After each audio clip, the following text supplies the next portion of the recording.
Hello there. All right, so today we're going to be talking about music production. And the first step, I believe, before even getting into making beats, writing songs, all that stuff starts with a mindset, an artist mindset.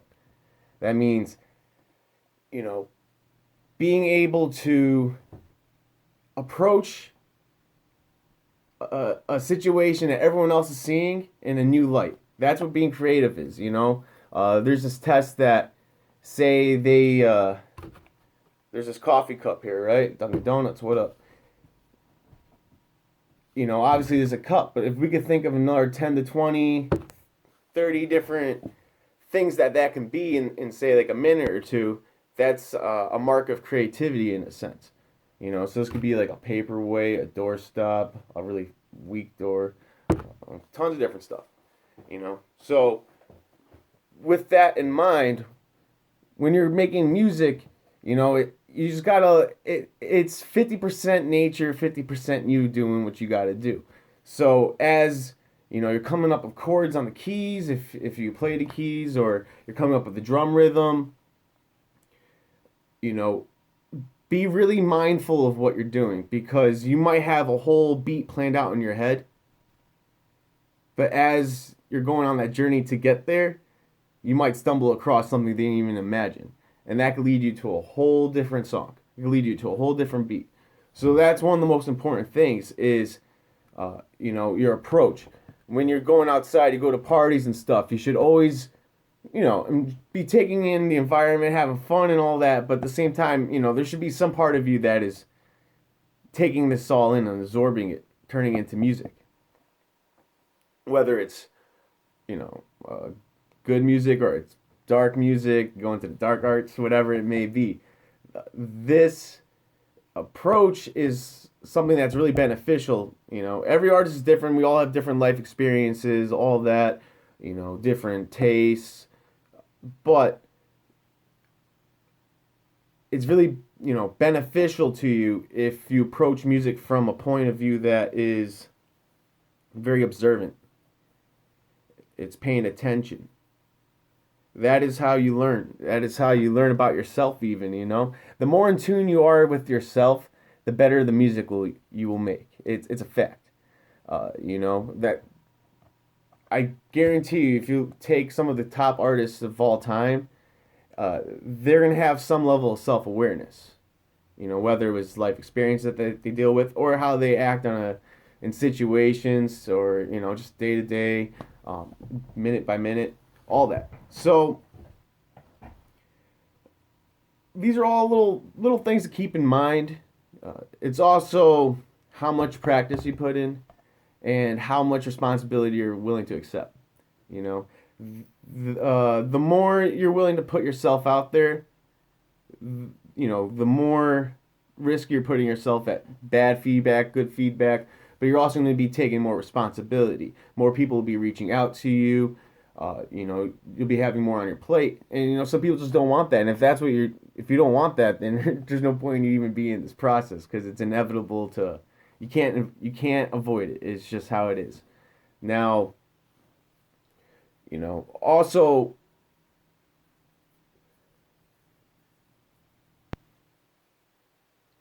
putting in work means that you got to be willing to sacrifice.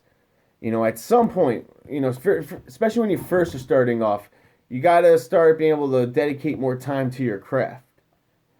You got to develop a routine, whether you want to become a great piano player or a great singer, a rapper, beat maker, whatever it is. You got to make it a routine. You got to make that a second nature. This is just how I live. This is my life. So, whether you're making beats, if you just started off, you should be making 3 to 5 beats a day if you can. It might take you a long time just to make that first beat, but once you start finishing the beats, it'll become easier to make them. And you develop your style that way too. Same with, say you want to be a great guitar player, I've read that like John Frusciante was playing like 12 hours a day or something. Same with Zach Wild. A lot of these singers I've been singing since they're little kids. Some of them are naturally born great singers, but majority of the singers out there have been practicing and just, they develop that courage. Singing is like 90% confidence and 10% technique. And that technique is probably, my gut's telling me, like 90% breath control. And the rest might be like delivery, diction, inflection, pitch, anything like that. But you gotta, a lot of the artists that I've worked with, a lot of them seem to shoot themselves down before they even begin. Whether it's before they get in the booth, they they either set this level of expectation that's not realistic with who they are as an artist or where they are as an artist. Stubbornness, where maybe the song just isn't working, or they just didn't write it the most efficient way. Whether it's that or they haven't practiced it enough. But you're wasting people's time in the studio, and you're wasting your own time. That time could be time that you could have spent at home just recording right on your phone, listening to the playbacks, and correcting. Okay, wow, I sound like a whiny little bitch, or like, okay, I'm singing with some confidence. All right, I'm singing with conviction. Those are the things that you want to be listening for. You don't, unless you're making like certain type of music, and it's cool. Music's music. I don't really care, but if unless you're going for a certain type of music where you should whine, like you should be listening to your voice, making sure that you sound, you're singing using your diaphragm. You sound relaxed. You sound like you're in control. You sound like you're someone that knows what they're doing exactly. So a good trick is just to look at a lot of these successful acts that have in time, and just kind of pull apart some of the techniques they got or the tricks they got. That's another part of creativity. I believe it was Shakespeare. He said that creativity essentially is just taking an idea from somebody else and just covering it up. That's essentially it.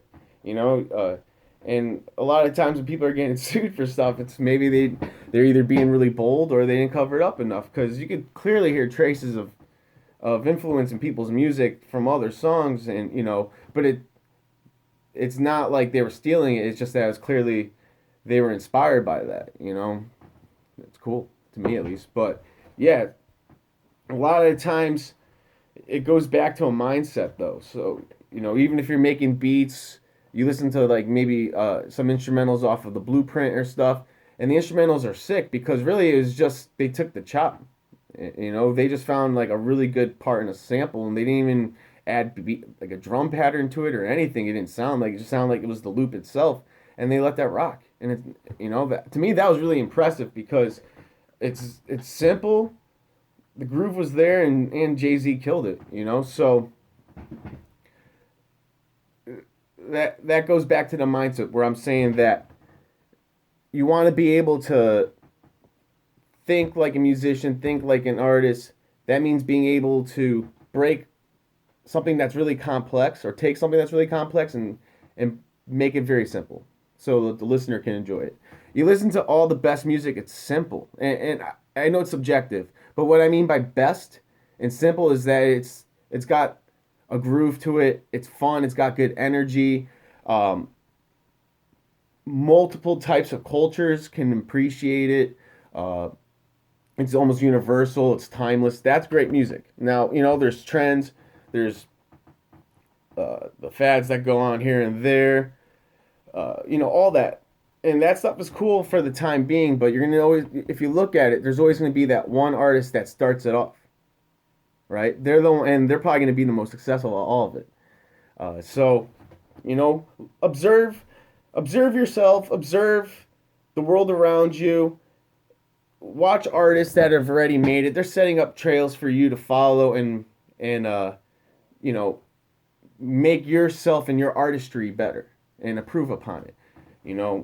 Most importantly, you got to watch yourself though, because that's what you're going to learn about your music. If you find that you're actually very judgmental or you're very doubtful, that is killing your music. That is killing you're not being your best self, right? And if you think otherwise, that's just your ego convincing you. Because getting away from judging yourself is when you get back to acting like a kid. And when you're acting like a kid is when you're in that mind state of being in the present and you're making fun music. Fun music, music that you love, but it's just carefree, and that's what's empowering. And that's that mindset that I'm talking about, is being able to make music from like a non-judgmental point of view.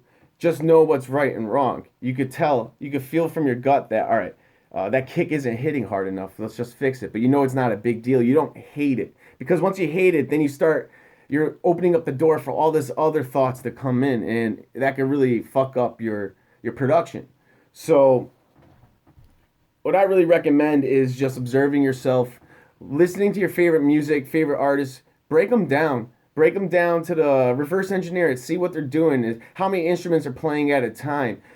Is the artist, what is their principles that they kind of set themselves to, and do they hold it through the whole song? Principles meaning the tone, or they want a fast delivery, or they're gonna sing really quiet and then they sing really loud. It's those little things that make up music and make music just something that people can appreciate and enjoy from all different types of emotions and point of views. You follow me? So that's today's lesson. It's all about mindset, and it's all about not, say you're on a tree, you don't want to be sawing off that branch that you're sitting on, because when you're judging your music, that's what you're doing. Don't judge it, just know if it's good or not, and be honest with yourself, because if you're not being honest with yourself, then again, you're just shooting yourself in the foot. All right, so that's today. Talk to you soon.